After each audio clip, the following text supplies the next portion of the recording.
अगर आपकी annual income 2.5 lakh means 2.5 lakh से ज्यादा है और आप इनकम टैक्स भरते हो, तो क्या आपको पता है कि आप हेल्थ इंश्योरेंस लेने पर टैक्स बेनिफिट ले सकते हो?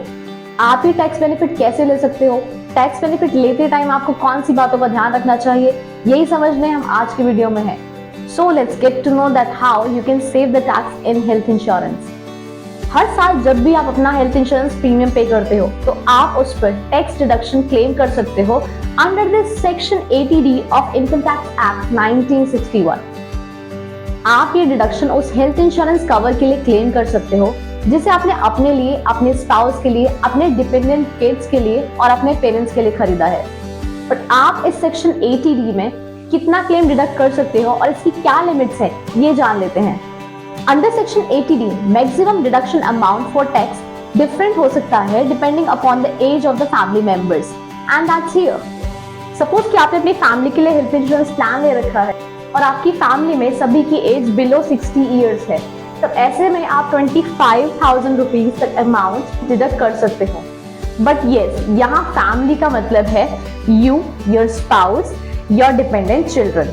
बट अगर आपके family members means you, your spouse और your dependent children, if they have the age which is more than 60 years, इस सिनेरियो में आपके टैक्स डिडक्शन का मैक्सिमम अमाउंट होगा 50,000 रुपीज। नाउ अगर आपने अपने पेरेंट्स के लिए कोई हेल्थ इंश्योरेंस प्लान लिया है एंड अगर आपके पेरेंट्स की एज बिलो 60 ईयर्स है, इस सिनेरियो में उन्हें मैक्सिमम टैक्स डिडक्शन 25,000 मिल सकता है।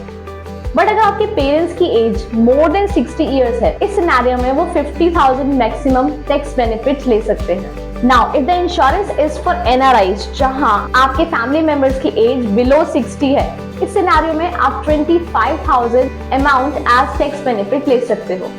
नेक्स्ट, अगर आप एनआरआईज हो, नॉन रेजिडेंट इंडियंस, बट आपकी एज मोर देन 60 ईयर्स है, इस सिचुएशन में आप 50,000 अमाउंट टैक्स बेनिफिट अवेल कर सकते हो।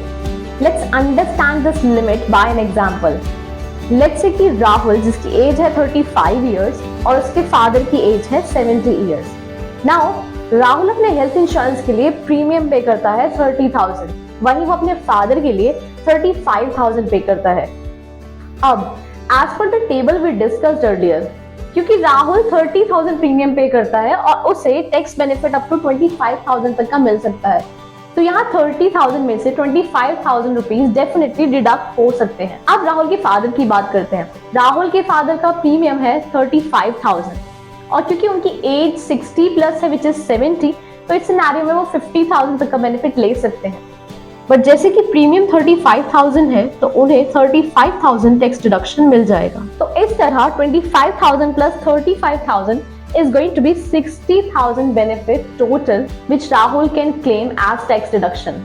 But अगर राहुल के फादर की एज लेस देन 60 है, तो सिनेरियो में टोटल अमाउंट हो जाता है 25 plus 25 which will be 50,000 tax benefit. अब ये जान लेते हैं कि टैक्स डिडक्शन का क्लेम करने से पहले आपको कौन सी बातों का ध्यान रखना चाहिए।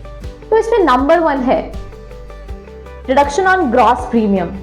मीन्स आप टैक्स डिडक्शन का क्लेम तभी कर सकते हो when you pay health insurance premium in full including taxes.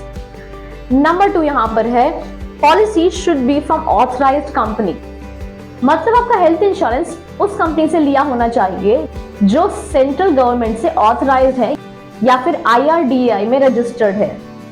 Number 3 यहाँ पर है नो कैश पेमेंट। मतलब आप टैक्स डिडक्शन का बेनिफिट तभी ले सकते हो जब आपने पेमेंट कैश में ना की हो, जब आपने payment credit card, debit card, cheque, demand draft इन सब के थ्रू की हो except cash. If you make the payment by cash, you can't avail the tax deduction except for preventive health checkups. The next is deduction for preventive health checkup.